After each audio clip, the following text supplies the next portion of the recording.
Morning, it's turned up nice again. How's it going, guys? You alright? I'm going to do something really controversial and not read the date out. How's it going? You alright? So, I've got this new camera and I'm experimenting with the lights in here. Today I've got 3 lights on around me. Soft boxes, I think they're called. And I've turned the big ones off. But last week I was only using 2 soft boxes and I still came out looking like David Dickinson, Donald Trump, fucking Dale Winton, you know what I mean? But I can't help it if I've got a suntan, guys, you know what I'm saying? Someone says you fake tan. I live up Mediterranean, don't I? Easy life, you know what I'm saying? Some of us worked hard at school. Yeah.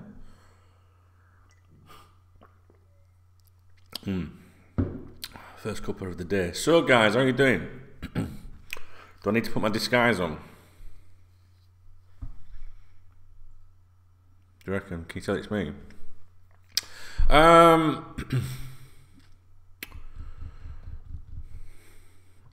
Ryan Babel, right? So Ryan Babel saying that he would, he wish he could have worked under Klopp, basically. He didn't get on very well with Rafa Benitez, and look, right, who cares what Ryan Babel thinks? But I'm gonna, for the basis of providing you with some content and some talking points, right?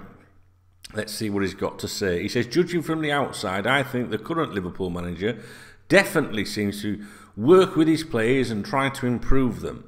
I think the 20-year-old me from that time, if I could have been managed under Jurgen Klopp, I'd have benefited. As far as I can judge, English football is not for everybody. It won't for you. You need to have the lungs for it.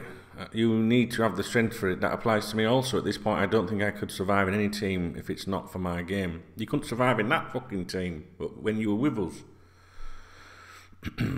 I like mostly to play football on the ground and have a little bit of playing tactics rather than just up and down long balls and second balls. That's not really my game. If there isn't a team that plays my type of game, I don't think I could make a big difference. I have to be realistic.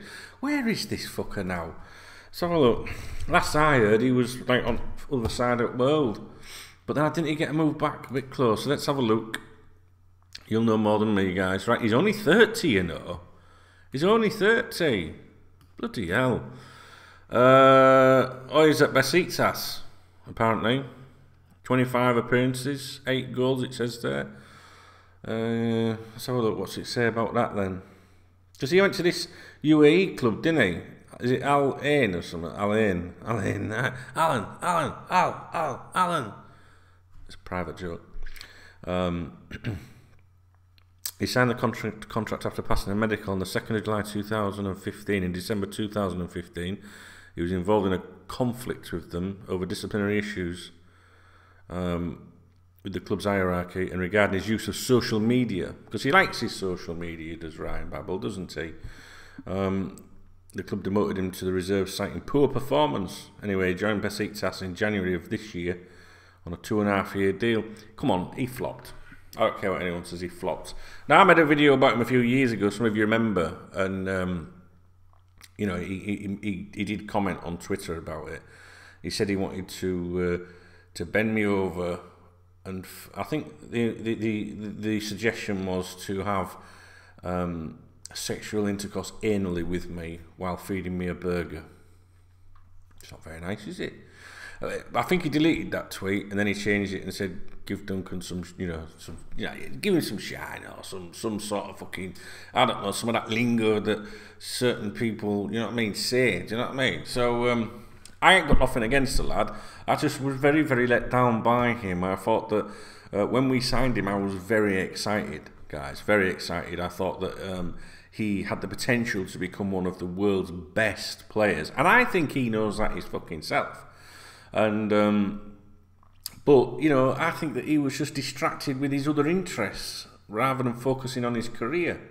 And those managers like Rafa and Gerard Houllier were very much along the lines of, this is your career now, your footballing career. It's a short career. You can do all that stuff and you can go drinking. I'm not talking about drinking with him. I'm thinking about other people. And you can go, on the lash and get bevied up and that when you retire. But with Ryan, I would say that it applied more to his, I'm just looking at something that's cropped up on my screen there. With Ryan, I think it applied more to, he's got quite a few interests in music and all that, innit, and that, I mean.